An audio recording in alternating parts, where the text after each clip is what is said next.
Welcome to Democracy Now!, democracynow.org, The War and Peace Report. I'm Amy Goodman. New York's Attorney General has sued Donald Trump, 3 of his adult children, and other executives at the Trump Organization, accusing them of widespread financial fraud.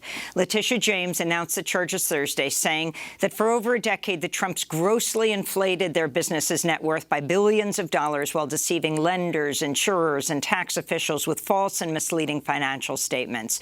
James' civil lawsuit seeks $250 million in penalties and to bar the Trumps from operating a business in New York. James is also sharing her findings with the Manhattan District Attorney's Office, the IRS, and the Department of Justice to aid any future criminal prosecutions of the Trumps. The pattern of fraud and deception that was used by Mr. Trump and the Trump Organization for their own financial benefit is astounding. Claiming you have money that you do not have does not amount to the art of the deal. It's the art of the steal. And there cannot be different rules for different people in this country or in this state. And former presidents are no different. A federal appeals court has ruled the Justice Department can resume its use of records marked as classified in its investigation of former Trump's mishandling of government documents. The ruling's a major setback for Donald Trump in his efforts to derail a federal criminal probe into whether he violated the Espionage Act and presidential records laws, and whether he obstructed justice to cover up those crimes. On Wednesday, a 3-judge panel of the 11th Circuit Court of Appeals rejected key parts of the federal order by federal district judge Eileen Cannon that put the DOJ's investigation on hold while a special master reviews the documents. Judge Cannon was nominated to the federal bench by President Trump. On Wednesday, Donald Trump gave his first TV interview since the FBI executed the search warrant at his Mar-a-Lago resort in August. Trump told Fox News there doesn't have to be a process by which presidents declassify secret materials. If you're the president of the United States, you can declassify just by saying it's declassified, even by thinking about it. The House Select Committee investigating the January 6 Capitol insurrection says it's reached an agreement with Ginny Thomas, the far-right activist and wife of Supreme Court Justice Clarence Thomas, to have her testify.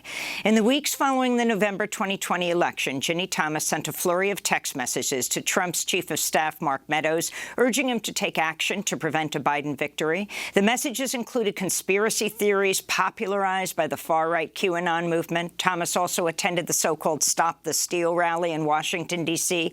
that preceded the January 6 assault on Congress, and she lobbied dozens of Republican lawmakers in Wisconsin and Arizona to overturn Joe Biden's Electoral College victory. The House committee is expected to hold its last public hearing on Wednesday, September 28th. The House of Representatives has approved a bill to reform the Electoral Count Act in an effort to prevent a repeat of January 6, 2021. The legislation clarifies the vice president has no power to overturn the votes cast by the Electoral College. It would also make it harder for lawmakers to object to a state's electoral votes. 203 House Republicans voted to reject the bill, prompting Democrats to accuse them of siding with insurrectionists. This is Democratic House Speaker Nancy Pelosi. To all those who oppose this legislation, I ask you, how could anyone vote against free and fair elections, a cornerstone of our Constitution? In Russia, protests erupted in Moscow, St. Petersburg, and at least 36 other cities Wednesday after President Vladimir Putin announced plans to mobilize 300,000 additional troops to fight in Ukraine.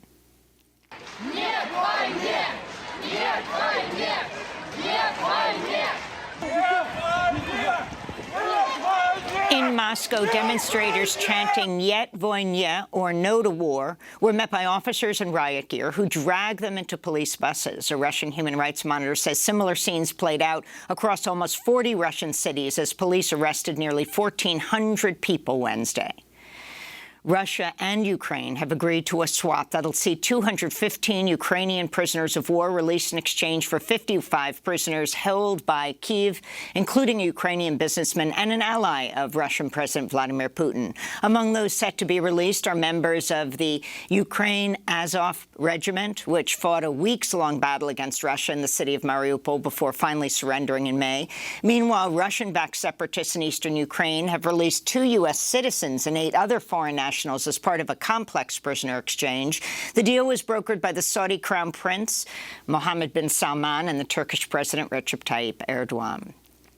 Here in New York, President Biden addressed the United Nations General Assembly Wednesday, calling on nations to give more weapons and aid to Ukraine while condemning Vladimir Putin's invasion as a threat to the UN Charter and to democracy.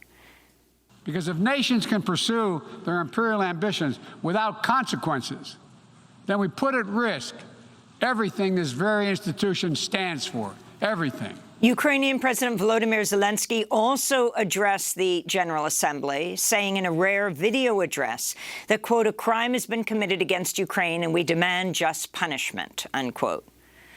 The U.S. Senate has ratified an amendment to an international treaty that seeks to phase out the use of hydrofluorocarbons, or HFCs, chemicals commonly used in refrigerators and air conditioners that contribute to the climate emergency.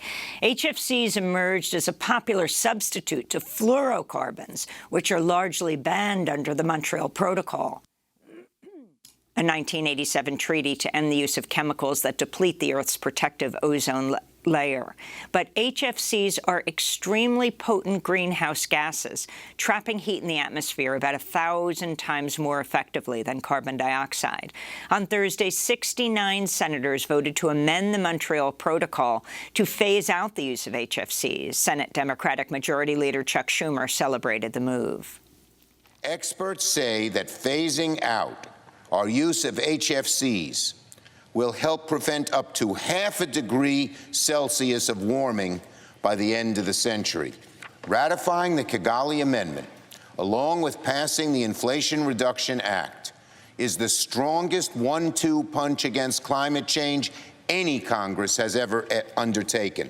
Democratic Senator Joe Manchin has unveiled a bill that would speed federal review of energy projects. The legislation would shorten public comment periods on proposed fossil fuel projects while weakening environmental and public health laws. It would also fast-track approval of the Mountain Valley Pipeline, which would carry frack gas across Manchin's home state of West Virginia.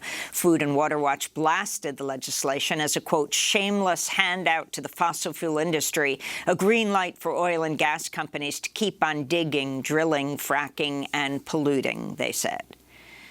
The former Minneapolis police officer who pinned George Floyd's legs to the pavement while fellow officer Derek Chauvin choked him to death was sentenced to 3 years in prison by a Minnesota court Wednesday. Thomas Lane had pleaded guilty in May to a second-degree manslaughter charge in connection with Floyd's murder in May 2020.